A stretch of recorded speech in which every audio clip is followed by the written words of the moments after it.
Knowledge, education, یہ سب نے سنا ہے نا، مگر عربی میں ایک الفاظ ہے علم.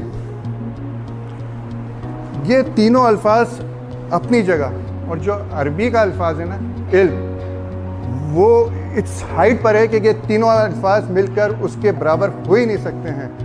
مطلب ایجوکیشن، نالج اور نوئنگ یہ جنرل ایک ایسے الفاظ ہیں جو کہ صرف جاننے کو یا سمجھنے کو آتا ہے، مگر علم کا جو وہ لفظ ہے جو قرآن پاک میں آیا ہے جس کے بارے میں، ٹھیک ہے نا، اس کی ڈیپتھ اس وجہ سے اتنی آپ یہ سمجھ لو جگہ ہے کہ یہ لفظ جو علم ہے یہ اپنے اندر عمل بھی رکھتا ہے.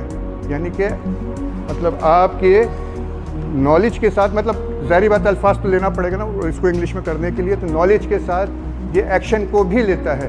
مگر یہ باقی جتنی آپ انگلش کے اندر نالج ہے، نوئنگ ہے اور ایجوکیشن ہے، ان میں ایکشن کہیں نہیں ہے. دیکھیں آپ، علم ہے نا، ٹھیک ہے، اسی کے اندر مطلب عمل ہو گیا. مطلب عین لام میم اس میں بھی آ رہا ہے، عین میم لام عمل، یعنی کہ اس علم کے اندر عمل آٹومیٹک آ رہا ہے. بات یہ ہے کہ اللہ پاک نے ہم سب کو انسان پیدا کیا، اور ہماری بات انسان سے نکلی ہے، تو کیا ہم انسان ہیں؟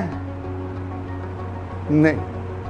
کھل کر بتائیں، میں اگر آپ لوگوں سے کہوں بیٹا آپ لوگ میرے ساتھ بالکل کریں، انسان اگر ہم انسان ہے تو انسان کا معیار جو ہے وہ انسانیت ہوتی ہے.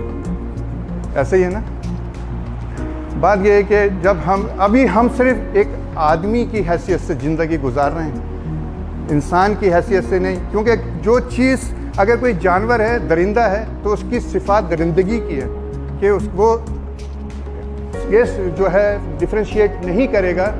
وہ آپ کو بھی کھا جائے گا، وہ جو چیز دے دو اس کو کھا جائے گا. مگر علم جو ہے وہ انسان کے اندر تبھی، جب اگر آپ نے علم لیا ہے تو وہ انسان سے انسانیت پہ لے کر جاتا ہے. ایک چیز. دوسری چیز یہ کہ جب اللہ نے انسان کو بنایا تھا، تخلیق کرا تھا نا، تو فرشتوں کو کیا حکم دیا تھا؟ سجدہ کرو. فرشتوں کو سجدہ کرنے کا جو مطلب تھا وہ انسان کو نہیں تھا، وہ جو اللہ نے علم دیا تھا اس کو سجدہ کرانا تھا. دیکھیں بات یہ ہے کہ اور فرشتے عبادت میں آپ سے زیادہ ہیں، نوری ہیں، آپ سے زیادہ ہے. اربوں سال سے جو فرشتہ جس حالت میں ہے اور قیامت تک اسی حالت میں رہے گا. تو ہمارا تو کوئی مقابلہ نہیں، مگر ہمیں افضلیت کس بنیاد پر ہے؟ علم کی بنیاد پہ ہے. ہم نے علم کو اتنا انڈر اسٹیمیٹ کرا ہوا ہے کہ اس کا ہمیں اندازہ نہیں ہے. جب اللہ نے فرشتوں پر ہمیں افضلیت دی علم کی، بیٹا اس بات کو سمجھو آپ کہ آپ کا رتبہ بھی فرشتوں سے افضل ہے. مطلب آپ سے مراد وہ بندہ جو کہ اہل علم ہو. ایسے ہی ہے نا. ایک بات. دوسری بات یہ کہ ہم بحیثیت مسلمان ہمیں جو اللہ پاک نے جو نبی کے ذریعے جو کتاب دی ہے وہ قرآن دی ہے. وہ قرآن کے اندر جو پہلی آیت آئی ہے، جو پہلا لفظ آیا ہے وہ اقرا ہے، پڑھو. ایسے ہی ہے نا. آپ یہ دیکھو کہ اللہ نے انسان کو افضلیت علم کی بنیاد پہ دی، اللہ نے اپنی کتاب دی علم کی بنیاد پہ دی. اور پھر ایک سوال کرتا ہوں، اگر آئے تو جواب دیجیے گا، زیادہ لمبا ٹائم نہیں لوں گا.